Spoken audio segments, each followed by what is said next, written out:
आज हम लोग एक नया चैप्टर स्टार्ट करने वाले हैं। उस चैप्टर का नाम है बहुपद, ठीक है।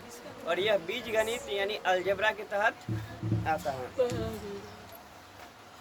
पॉलिनोमियल, ठीक है। तो चलो हम लोग देखते हैं पॉलिनोमियल को। बहुपद क्या है आज? बहुपद बात करेगा। पॉलिनोमियल, बहुपद को इंग्लिश में बोलते हैं पॉलिनोमियल, ठीक है। सबसे पहले आज हम लोग समझेंगे बहुपद का घात। बहुपद तो समझ ही चुके हम लोग। आज हम लोग देखते हैं बहुपद का पहला, इसमें है बहुपद का घात।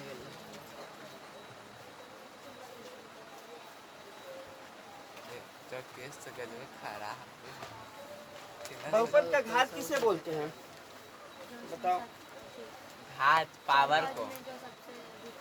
अगर कोई बहुपद दिया हुआ है, ठीक है, और उसमें जो सबसे हाईएस्ट पावर रहता है उसी को क्या बोला जाता है? घात। तो क्या इसको समझाना पड़ेगा? नहीं। कोई भी एक समीकरण लिखेंगे और उसमें सबसे ज्यादा पावर जो हो जाएगा वो क्या कहलाएगा? बहुपद का घात। जैसे हम एक समीकरण लिख लेते हैं, 2x पे power 5 4x square 3x plus 2। इसमें बहुपद का घात क्या होगा? 5, क्योंकि सबसे ज्यादा पावर हमें क्या दिख रहा है? 5, इसलिए घात हो गया 5। आगे हम लोग का रैखिक बहुपद। ये सब खैर 9th क्लास में हम लोग पढ़ चुके हैं, उसी का थोड़ा सा रिवीजन है। रैखिक बहुपद, रैखिक बहुपद को क्या कहते हैं? ध्यान से देखना। जिस बहुपद का घात नहीं, रैखिक बहुपद उस वैसे बहुपद को कहते हैं जिसका घात क्या हो? 1 हो। रैखिक बहुपद किसे कहते हैं? वैसे बहुपद को कहते हैं जिसका घात 1 हो। लिख भी सकते हैं, वैसे बहुपद को कहते हैं जिसका घात क्या हो? 1। अब जैसे मान लो ना, एक हम लिख रहे हैं 2x प्लस 1। यहाँ पे x का घात क्या है? 1। यानी अगर पावर कुछ नहीं दिया हुआ है मतलब 1 छुपा हुआ है, और जो पावर रहता है उसी को क्या बोलते हैं? घात बोलते हैं। तो यहाँ पे इसका घात क्या हो गया? 1। खुशबू कुमारी खड़ी हो जाएगी। इसमें बताओ बहुपद का घात कितना है? ये तो पिटाई खाएगी। बताओ इसमें बहुपद का घात कितना है? 3, ठीक। जब हम समझा रहे थे तो आप बात कर रहे हैं।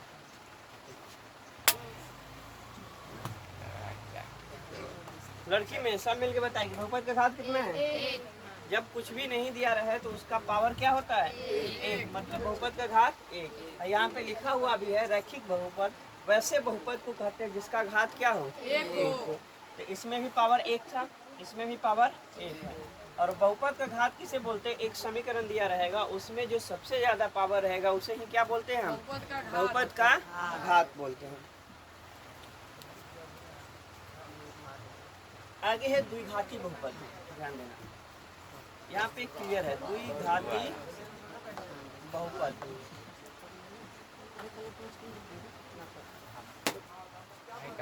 द्विघाती बहुपद का क्या मतलब? ध्यान देना। द्वि में मतलब क्या होता है? 2। द्वि मतलब 2, घात मतलब पावर, घात मतलब पावर, द्वि मतलब 2, घात मतलब पावर, यानी द्विघाती है ना। अब बहुपद तो हम लोग जान ही रहे, कोई इक्वेशन टाइप से लिखा रहेगा वो क्या कहलाएगा? बहुपद कहलाएगा। तो अगर जिसका घात 2 हो वो क्या होगा? द्विघाती बहुपद। जिसका घात 2 हो उसे क्या बोलेंगे? द्विघाती बहुपद, ठीक है। जैसे 2x square plus 3x plus 2, ये कैसी बहुपद है? द्विघाती बहुपद, क्योंकि इसका घात क्या है? 2 है, ठीक है। पद कितना भी हो सकता है। जैसे 9th में हम लोग इसमें देखते हैं पदी बहुपद।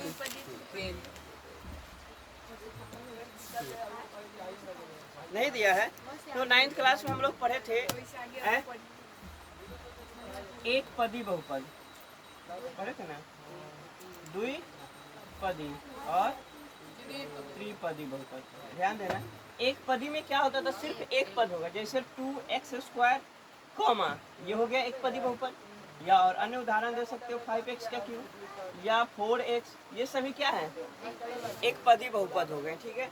द्विपदी मतलब इसमें दो पद होंगे, जैसे 2x² प्लस 2, एक और एक दो हो गया ना, इसलिए कैसा हो गया, द्विपदी यानी पद वाला, ठीक है। जैसे 3x प्लस 2, दो पद है, ये सारे कैसे बहुपद है, द्विपदी बहुपद है। त्रिपदी में 3 गो पद होना चाहिए, घात कितना भी हो उससे मतलब नहीं है, पद 3 गो होना चाहिए, है कि नहीं। जैसे 3x का क्यूब प्लस 2x प्लस 1, क्या गो पद आ गया, 3 गो आ गया ना, इसलिए अब अन्य उदाहरण भी हो सकता है, लाखों उदाहरण हो सकते हैं, तो जिसमें 3 पद हो त्रिपदी बहुपद, जिसमें 2 पद हो द्विपदी बहुपद, जिसमें 1 पद हो एक पदी बहुपद। यहाँ पे द्विघाती है, द्वि मतलब 2 होता है, घाती मतलब घात मतलब पावर होता है, तो जिसमें 2 घात हो, पद कितना भी हो सकता है, उसे क्या बोलते हैं, द्विघाती बहुपद बोलते हैं। तो द्विघाती बहुपद में किसी को प्रॉब्लम, यानी हम कह सकते हैं द्विघाती यानी जिसका घात 2 हो उसे क्या बोलेंगे, द्विघाती बहुपद, ठीक है। आगे हम लोग देखते हैं त्रिघाती। त्रिघाती बहुपद, त्रिघाती बहुपद में क्या होगा, जिसका घात 3 हो, त्रिघाती बहुपद में जिसका घात 3 हो उसे क्या बोलेंगे, त्रिघाती बहुपद बोलेंगे। जैसे जैसे में देख लो x³ माइनस 5, पद कितना भी हो सकता है, पद 2 भी हो सकता है, 1 भी हो सकता है, 3 को भी हो सकता है, 10 भी हो सकते हैं, ठीक है। पद के लिए कोई लिमिट नहीं है, लेकिन घात कितना होना चाहिए, 3 होना चाहिए। जिस तरीके से द्विघाती में घात 2 होना चाहिए, पद कितना भी लिख सकते हैं, कोई दिक्कत नहीं, उसी तरीके से त्रिघाती में बस घात 3 होना चाहिए, पद जितना लिखो कोई दिक्कत नहीं। हाँ बोलो क्या है इसका प्रॉब्लम। घात बोलते ऊपर वाले को, पावर वाले को घात, ठीक है। जैसे इसमें इसका घात क्या है, तो 2, इसमें इसका घात क्या है, 3, इसमें इसका घात क्या है, 2, इसमें इसका घात 3 है, इसमें 2 है, इसमें 1 है, इसमें 3 है, ठीक है। तो जो पावर होता है उसी को क्या बोलते हैं, घात। तो द्विघाती त्रिघाती समझ में आ गया, चलो ठीक आगे बढ़े। देखो कॉन्सेप्ट क्लास है, अगर इसको देख लो थोड़ा सा आगे सहूलियत होगी बनाने में। आगे है बहुपद का मान, क्या है, बहुपद का मान हमको समझना है।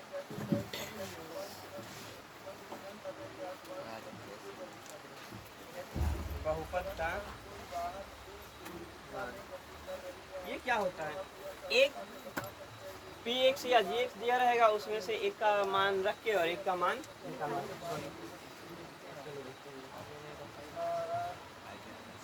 जैसे तुम्हारा px दिया हुआ है, x² प्लस में 4x माइनस 25 हो, तो x बराबर 3 पर, इस तरीके से 9th में बहुत सारा क्वेश्चन हम लोग देखे हैं, पढ़े भी हैं, है कि नहीं। अगर x का मान दिया रहे और इसमें से हम px का में से x का मान क्या करेंगे, निकाल देंगे, तो इसको सॉल्व करना तो हम लोग बहुत बनाए हैं, क्योंकि x बराबर 3 है कि नहीं, और px हमारा क्या दिया हुआ है, x² प्लस 4x माइनस 25। अब x का मान हमारा 3 है, जहाँ जहाँ हमें x दिखेगा वहाँ पे क्या रखेंगे, 3 रखेंगे। तो देखो ना, x का स्क्वायर मतलब 3 का स्क्वायर, 4 गुना में x की जगह पे 3 माइनस 25, 3 का स्क्वायर यानी 2 बार गुना ना, 3 तिहाई 9 और 4 तिहाई माइनस 25, 12 9 21 माइनस 21 में से 25 गए तो माइनस 4। किसी को प्रॉब्लम, बहुपद का मान ऐसे ही निकलेगा, ये क्या हो गया, बहुपद का मान हो गया। अब हम लोग बहुपद पढ़ रहे हैं, तो बहुपद में इस तरीके से आप जो देगा ना संख्याएं, उसमें ये नहीं देगा, बस ये दिया रहेगा। और उसका जो 9th क्लास में हम लोग फर्स्ट इंटू लास्ट पढ़े हैं, है ना, जब फर्स्ट इंटू लास्ट करते हैं तो 2 x का मान आता है, और वह x का मान क्या कहलाता है, शून्यक कहलाता है। x का मान क्या कहलाता है, शून्यक। और वह जो 2x का मान आएगा, एक x का मान अल्फा कहलाएगा और एक x का मान बीटा कहलाएगा, ठीक है। चलो आगे देखते हैं। इसको मिटाया है कि लिखना भी है किसी को, नोट नहीं ना करना।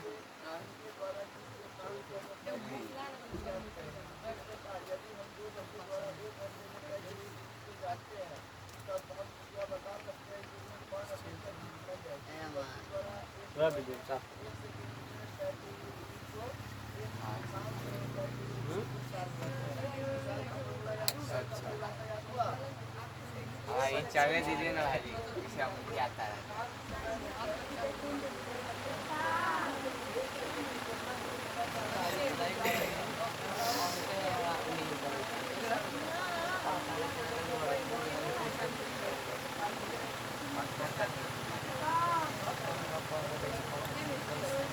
थोड़ा हवा खाली। वैसे एकदम चलो आगे स्टार्ट करें। चलो ध्यान दो, गर्मी में पढ़ा रहे हैं ना। बहुत गर्मी। चलो आगे ध्यान दो। अब हम लोग का आगे है बहुपद का शून्य। क्या है अगला हेडिंग हम लोग का? बहुपद का शून्य। बहुपद का शून्य। बहुपद का शून्य का क्या मतलब? यानी एक मान दिया रहेगा, एक मान रखेंगे, जीरो आ गया तो वह बहुपद का शून्य है। अगर जीरो नहीं आया तो वह बहुपद का शून्य नहीं है। जैसे जैसी ना कि जैसे पी एक्स बराबर दिया है तुमको x square minus 8x plus minus 20 का x बराबर -2 पर मान। बहुत इजी है, देखो ना। हमारा x का मान क्या दिया है? चूंकि x बराबर -2, प्रश्न से क्या दिया है? पी एक्स बराबर x square minus 8x minus 20। अब x का मान -2 ना, तो जहाँ पे हमें x दिखेगा वहाँ पे क्या रखेंगे? -2 रखेंगे। तो x का स्क्वायर -2 का स्क्वायर, 8 गुना में -2 और -20 का -20, -2 का स्क्वायर 4, माइनस गुना में माइनस प्लस, 8 गुना -20 का 16, 4 -20 में से 20 गया तो जीरो आ गया। यह बहुपद का क्या है? शून्यक है। बहुपद का क्या है? शून्यक है। ऐसा क्वेश्चन है नहीं, बस आपको थोड़ा सा याद करा रहा है जो कैसे कैसे मैथ बनाते हैं, ठीक है। चैप्टर में अब जो आपके चैप्टर में पढ़ना है वो चीज़ अब पढ़ रहे हैं। ये हम लोग अभी तक जितना भी देखे हैं इस बुक में 9th क्लास का टोटल दिया हुआ था। अब हम लोग 10th क्लास के देखेंगे जो भी चीज़ें हम लोग को पढ़ना है। इसको मिटा दें।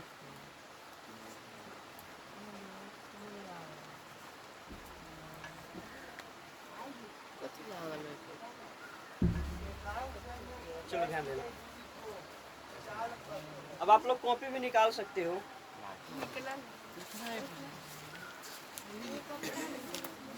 लिखवाएंगे, वो लिखना भी है।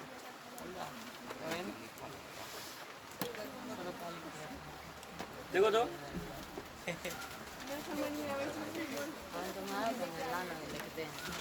लिखना। फैन चला दे रहे हैं? हाँ भाई चला, बहुत गर्मी है। कॉपी निकालो। कॉपी निकालो। क्या छोड़ रहा है निकालने को?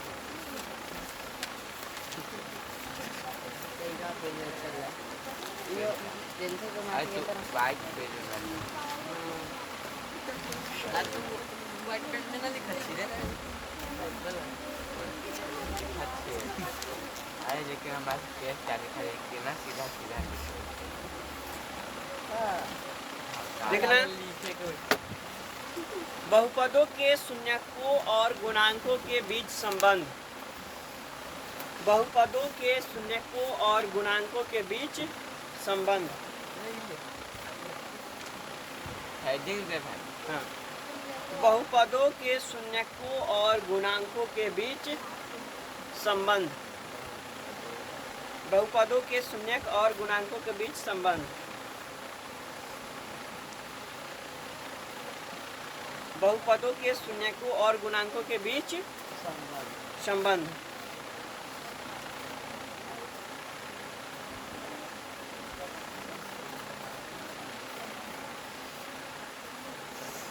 संबंध लिख लिए?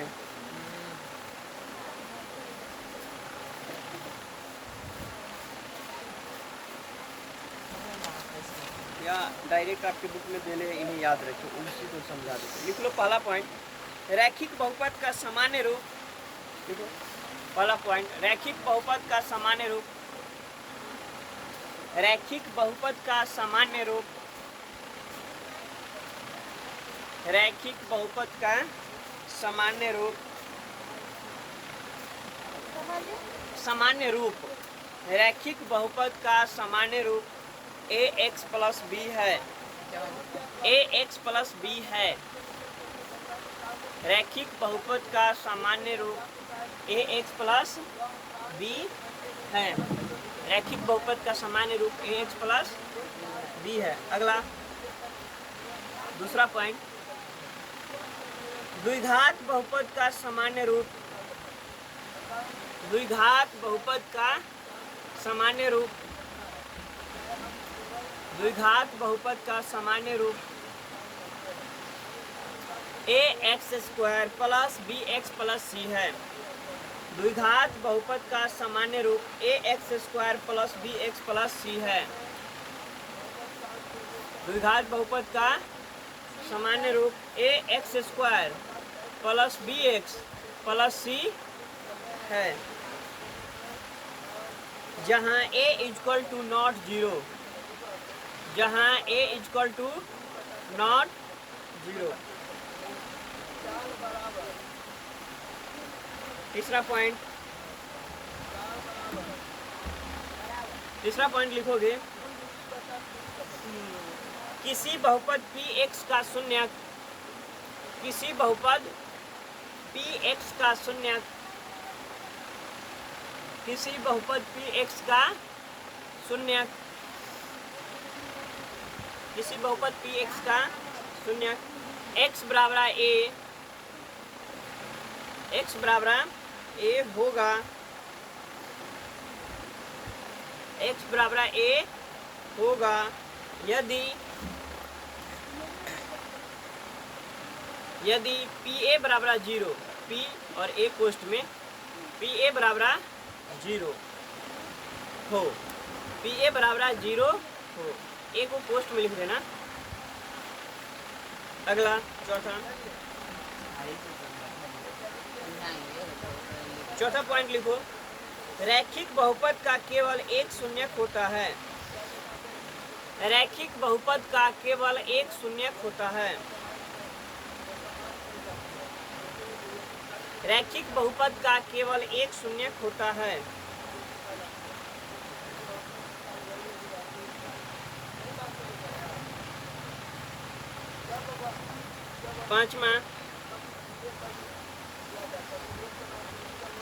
पांचवा पॉइंट, एक त्रिघात बहुपद के, पांचवा पॉइंट, एक त्रिघात बहुपद के, एक त्रिघात बहुपद के वास्तविक शून्यकों की संख्या, अधिकतम संख्या 2 है। त्रिघात लिखवाए कि द्विघात? त्रिघात लिखवाए हैं। एक त्रिघात बहुपद के वास्तविक शून्यकों की अधिकतम संख्या 3 है, क्योंकि त्रिघात में कितना होगा? 3। अधिकतम संख्या 3 है। एक त्रिघात बहुपद के वास्तविक शून्यकों की अधिकतम संख्या 3 है। अगर द्विघात बहुपद के वास्तविक शून्यकों की अधिकतम संख्या कितनी होगी? 2। अगर लिखना चाहो तो लिख लो। एक द्विघात बहुपद के वास्तविक शून्यकों की अधिकतम संख्या 2 है। एक द्विघात बहुपद के वास्तविक शून्यकों की अधिकतम संख्या 2 है। अब यहाँ से कुछ अति महत्वपूर्ण फार्मूला है जिसको हम बोर्ड पे लिखेंगे, ठीक है। यहाँ से क्या है, बहुत ही इम्पोर्टेंट फार्मूला है जिसको आप मिस नहीं कर सकते, जिसके बिना आपका चैप्टर संभव नहीं है जो आप बना ले, है कि नहीं। उसको आपको याद करना ही होगा, तो ध्यान देना।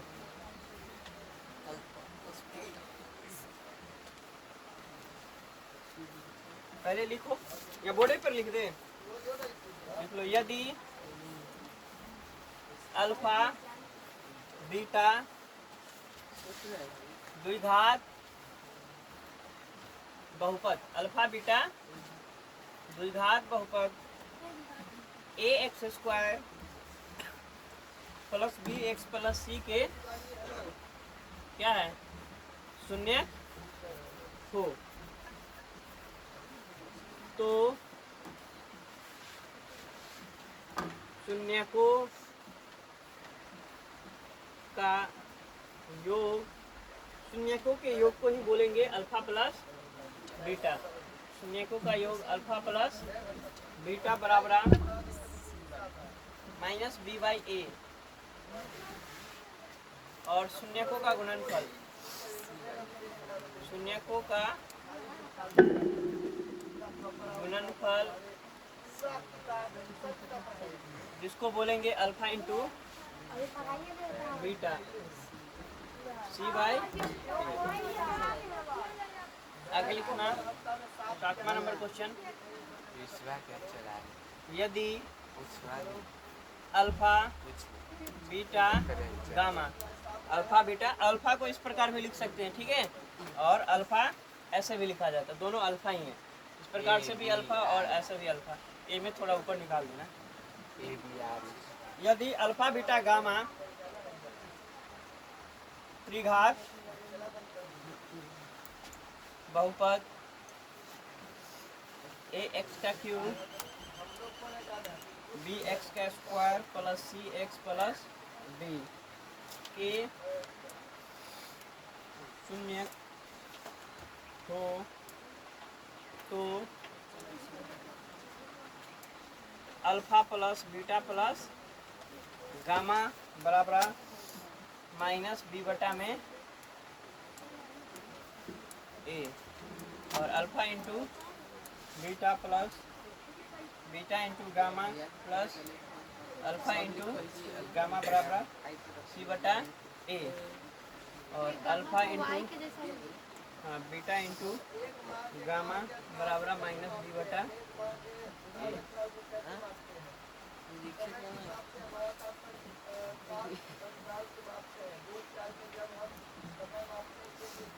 यदि किसी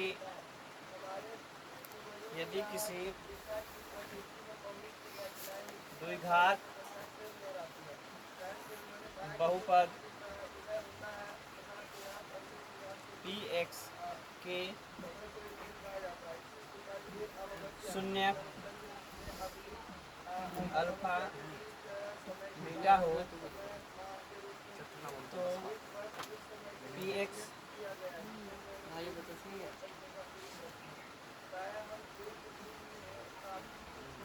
x square minus alpha plus beta into x plus alpha into beta. इसी को लैंग्वेज में भी लिख सकते हो, ए इंटू एक्स स्क्वायर माइनस शून्य को का योग इंटू एक्स का स्क्वायर प्लस दो शून्य को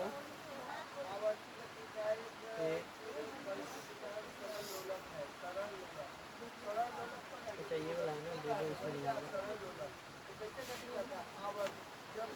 शून्यकों का योगफल और शून्यकों का गुणनफल।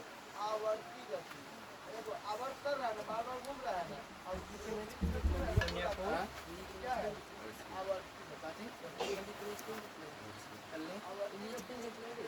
गुणनफल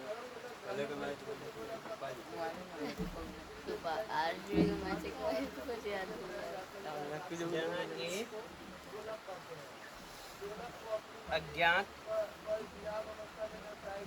अचर है, ठीक है।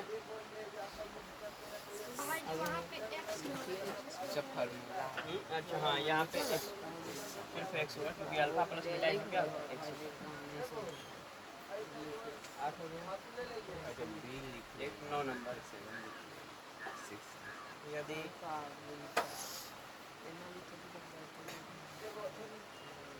किसी द्विघात बहुपद px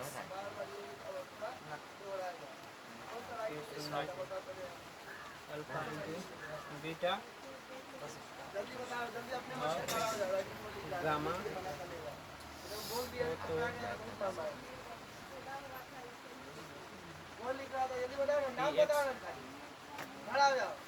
x Q minus alpha plus beta plus gamma into x square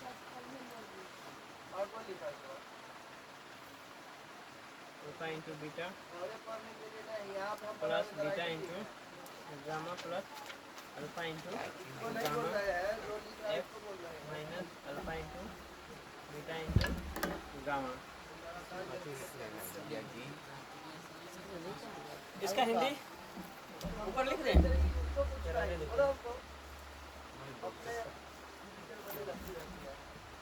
इतना नोट करो तो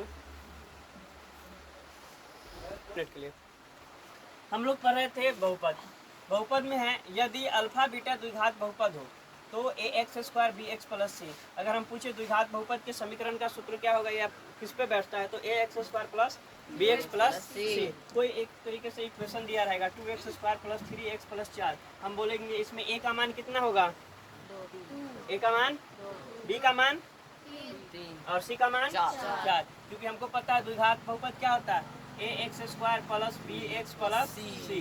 ए की जगह पे क्या आ गया 2, बी की जगह पे क्या आ गया 3 और सी की जगह पे 4। समझ में आ रहा है ना। ए का मान 2, बी का मान 3 और सी का मान 4। तो जैसे ही हम बोलेंगे यदि अल्फा बीटा द्विघात बहुपद है तो a x square plus b x plus c के शून्यक हो तो शून्यकों का योगफल। तो हमने बोला इस तरीके से कोई अगर इक्वेशन रहता है या समीकरण दिया रहता है तो उसका हम लोग क्या करते हैं फर्स्ट इंटू लास्ट। जब फर्स्ट इंटू लास्ट करते तो एक्स का मान 2 आता ना और एक्स को ही बोला जाता है शून्यक। एक्स को क्या बोला जाता है शून्यक। तो जो एक्स का मान 2 आएगा एक एक्स का मान अल्फा कहलाएगा और एक एक्स का मान बीटा कहलाएगा। समझ में आ रहा है ना। उसके बाद क्वेश्चन में दे देगा शून्यकों और गुणांकों के बीच संबंध को सत्यापित करें। क्या बोलेगा शून्यकों और गुणांकों के बीच योगफल और गुणांक। तो योगफल हमारा क्या होता है शून्यकों का योगफल होता है अल्फा प्लस बीटा और उसका फॉर्मूला होता है माइनस बी बटा ए। इसको हम कैसे बनाएंगे शून्यकों का योगफल अल्फा प्लस बीटा। तो शून्यकों का योगफल हो गया अल्फा प्लस बीटा, इसके बराबर में होता है माइनस बी बटा ए। तो देखो ना जैसे अल्फा और बीटा का मान हम निकालेंगे एक्स से यानी इस टाइप का इक्वेशन से अल्फा और बीटा का मान आएगा। मान लेते हैं अल्फा का मान आ गया तुम्हारा 2/4, बीटा का मान आ गया 1/2 और तुम्हें बोला शून्यकों और गुणांकों के बीच संबंध को सत्यापित करें। ये वैसे ही अंदाजे लिखे हैं ठीक है। मान लेते हैं इतना आ गया अल्फा का मान है, इतना आ गया बीटा का मान, इसको सॉल्व करने पर एक मान लिए ठीक है। तो हमें अगर बोलेगा शून्यकों के योगफल के बीच और गुणांकों के बीच संबंध को सत्यापित करने के लिए तो हम क्या करेंगे शून्यकों का योगफल अल्फा प्लस बीटा जिसको बोलते हैं। तो इसको अगर शॉर्ट में लिखना चाहोगे शून्यकों का योगफल तो डायरेक्ट हम जब क्वेश्चन बनाएंगे ना ये पूरा नहीं लिखेंगे शून्यकों का योगफल। क्या लिखेंगे शॉर्ट में अल्फा प्लस बीटा बराबर माइनस बी बटा में ए। ध्यान में रखना जब भी अल्फा प्लस बीटा लिखे इसका मतलब होगा शून्यकों का योगफल ठीक है। शून्यकों का योग या योगफल बोलो ठीक है। और शून्यकों का योगफल उसी को क्या बोलते हैं alpha plus beta minus b बटा में ए। जब भी हमें अब इसमें को कैसे सत्यापित करेंगे अल्फा प्लस बीटा ए का मान 2/4 और बी का मान माइनस 1/2 और माइनस बी बटा में देखो ना ए बी क्या है 3 ना तो माइनस 3 बटा में ए का मान 2। अगर इस दोनों को सॉल्व करते तो क्या आना चाहिए बराबर आना चाहिए। वही शून्यकों के योगफल का संबंध सत्यापित हो जाएगा। खैर अभी ये बराबर नहीं आएगा क्योंकि हमने क्या किया ये दोनों मान अंदाजे ले लिया है ना, अंदाजे ना लिए हैं ये दोनों ठीक है। उसके बाद अगर शून्यकों का ये तो हो गया शून्यकों के योगफल के बीच संबंध सत्यापित ठीक है। और गुणांकों के बीच कैसे होगा तो अल्फा इंटू क्या होता है बीटा बराबर सी बटा में ए। शून्यकों के गुणनफल क्या होता अल्फा इंटू बीटा बराबर सी बटा में ए। अल्फा का मान क्या होगा यही मान है ना और बीटा का मान ये तो 2/4 गुना में माइनस 1/2 और सी बटा ए। सी का मान क्या हो जाएगा 4 बटा में ए मतलब 2 4 बटा में 2। इस तरीके से शून्यकों का योगफल इस दोनों को सॉल्व करेंगे तो क्या आना चाहिए बराबर। तो शून्यकों का योगफल और गुणनफल क्या हो जाएगा सत्यापित हो जाएगा। ये हो गया द्विघात समीकरण के लिए समझ में आया। अब हम लोग आते हैं त्रिघात समीकरण देगा त्रिघात समीकरण के लिए क्या रहेगा, किस पे आधारित रहता है त्रिघात समीकरण, a x cube plus b x square plus c x plus d. यह किस तरीके का समीकरण रहेगा, इस तरीके से आपको दिखेगा 2x का cube plus 3x square plus 4x plus 4। देखो सबसे पहले 3 पावर, उसके बाद पावर 2, उसके बाद पावर x और उसके बाद अचर पद। तो अगर हम पूछे a का मान कितना है, प्रिया a का मान कितना है, a का मान त्रिघात वाले में तो 2 है और b का मान 3 है और c का मान 4 है। a बेहतर, a का मान 2, b का मान 3, c का मान 4, d का मान 4। 4। ठीक है, समझ में आया ना। ए बी सी डी, इसमें चारों होगा, ए होगा बी भी होगा सी, हाँ ठीक है, ए बी सी और डी। ठीक है, डी छोड़ दीजिए, डी भी नहीं बताना होगा, त्रिघात है ना। अब इसके लिए भी बोलता है शून्यकों और गुणांकों के बीच संबंध सत्यापित तो क्या होगा, alpha plus beta plus gamma. इसके 3 आंसर आएंगे, एक का अल्फा, एक का बीटा और एक का गामा। उसके बाद माइनस बी बटा ए, दोनों क्या आना चाहिए बराबर, फिर अल्फा बीटा, फिर बीटा गामा और फिर अल्फा गामा। ये क्या होता है सी बटा ए। इस तरीके से हमारा त्रिघात पे भी क्या हो जाएगा, लग जाएगा। उसके बाद हाँ, अब उसके बाद देखो ये द्विघात के लिए फिर से आता है। अब द्विघात के लिए कब आएगा, इस फार्मूला को कब प्रयोग करते हैं, जब हमें अल्फा का मान दे देगा, जब हमें बीटा का मान दे देगा, ठीक है, तब इसका प्रयोग करेंगे। बोलेगा यदि किसी द्विघात बहुपद px के लिए अल्फा इंटू बीटा हो तो अल्फा का मान 2, बीटा का मान 3, तो इसके बहुपद निकालें। इस तरीके से आपको क्वेश्चन दे देगा। तो फिर हमको कौन फार्मूला याद कर लेना, px बराबर a into x square minus alpha plus beta into x plus alpha plus beta. आप इसे शॉर्ट में भी ऐसे याद कर सकते हो, x square minus alpha plus beta into x plus alpha into beta. ठीक है, इसी पे आधारित क्वेश्चन बनेगा। ये को उस समय हम नहीं लिखेंगे, डायरेक्ट क्या लिखेंगे, यही लिखेंगे। तो ध्यान में रखना, ये द्विघात बहुपद निकालने का फॉर्मूला हो जाएगा। क्या हो जाएगा, ये वाला, यहाँ से यहाँ तक याद रखिएगा। ठीक है, तो आपका काम हो जाएगा। त्रिघात बहुपद में इसी तरीके से रहेगा। तो आपको कहाँ से कहाँ तक याद रखना है, मुख्य रूप से एक्स स्क्वायर से लेके यहाँ तक। ए को नहीं भी याद रखोगे तो आपका काम हो जाएगा। तो ये त्रिघात बहुपद निकालने के लिए फॉर्मूला, और ये द्विघात।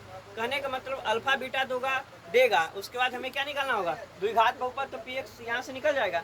अगर हमें त्रिघात बहुपद निकालना हो तो क्या होगा, अल्फा भी दिया रहेगा, बीटा भी दिया रहेगा और गामा भी दिया रहेगा। समझ में आ रहे भाई वो काची लिख, अब कुछ हद तक चैप्टर में हम लोग जब तक पढ़ेंगे नहीं तब तक समझ में नहीं आएगा। भाई वो बोलो काची लिख, बोलो बोलो। उसमें alpha plus beta plus gamma minus b by a cube दिया है। कहाँ पे, अभी आधा ये घंटा फॉर्मूला होता है। चलता है। तो तीनों फार्मूला है। हाँ, कि तो फॉर्मूला है इसके लिए। हाँ जी, हाँ, ये कुंदन को भेज दीजिए।